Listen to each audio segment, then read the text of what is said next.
That's different than I played last time. I don't know where it comes from. We're just gonna roll with it.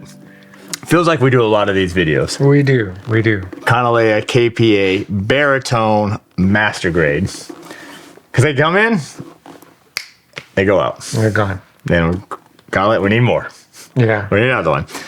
And we like to do these videos, even though we talk about the same things in them, because when you're getting an instrument like this, we want you to be able to see it and hear it. The photos are wonderful, but sometimes you want to hear it and you just want to see a few things. Now, I will say, of all the master grades that we get in, this one is really unique and spectacular. And the reason I say that is because when you look at it at one angle, it looks a certain way, and then as soon as you turn it and the light goes, then it looks completely different.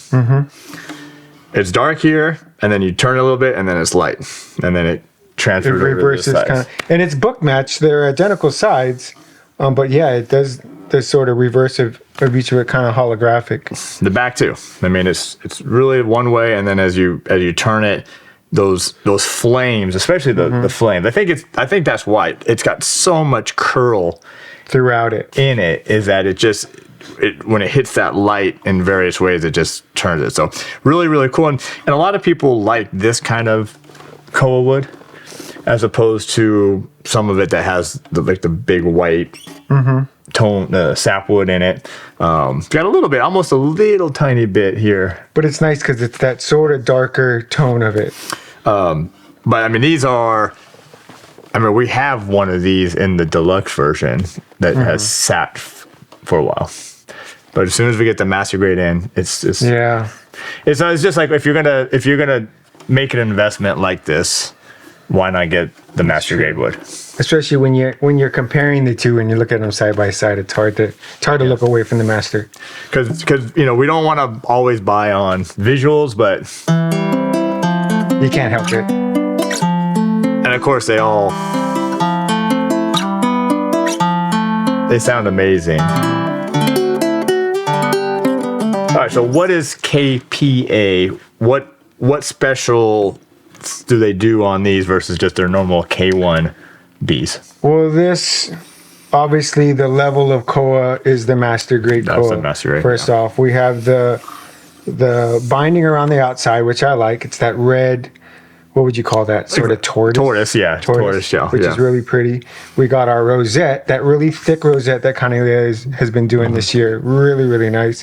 Which it's sort of framed in that same red rosette as well. That red tortoise. Yeah. We got the ebony fretboard. We got the compensated saddle, ebony on top and bottom. And that's really the two biggest things with the KPAs is the binding, and just the top binding, not the bottom, and the rosette. It's just enough. Especially, I like when they do a little bit less with the master wood, because you don't want to distract people away from looking at all of that prettiness. Yeah, this iridescence, I mean, I just can't. It's just, it's always so interesting with this kind of wood that koa wood. It seems to be mainly koa wood that has this much iridescence. You don't see it so much in like a mahogany wood or a merle wood. It's just really the koa. I don't know why it does that, but it's unique, and it's challenging when you do the photos. It is. Because it's like what angle, like how the light hits it, and then you're seeing that. But people don't realize when you tilt it a little bit, there's going to be slightly different. So I think with our photos and this video, you're actually going to be more impressed when you get it. Which I noticed when I saw the pictures of this one is that sort of back and reverse, and that you get that holographic with both sides of it. It does look... It looks unusual in the photos until you see it. Hopefully you're seeing that in the video, how it does go back and forth, because it's really cool. Yeah. And I compliment Kanilea. They do a really good job of making sure that the sides of all their levels of ukes complement the top and the back. It's frustrating to me when I see, a uke that has a really nice top, a really nice back, and the sides were like from a completely different stump. And it's kind of plain, distracting. Not as nice as it. And this is usually the sides are actually even sometimes more ear to stem. But this one actually matches really well. It's almost like you might seem like it might just be the same piece that they got all of them, and you don't always see that. Like Kanilea, the baritones D, G, B, E, they do have the wound D and G strings on it, and then the black nylon on these. And such a balanced tone. And what's nice about these baritones is that they're not overly too wide here, but they still have a nice bass sound. Yet the mids and the highs are still really nice and clear too. So it's just a balance. And then just comfort-wise, you got the curved back here.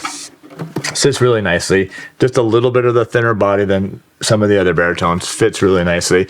So even though it's a baritone, you have the 20-inch scale length. It just feels really comfortable and almost really easy to play. I agree. I don't know. You were doing something earlier. Just give them a little bit of a different perspective on.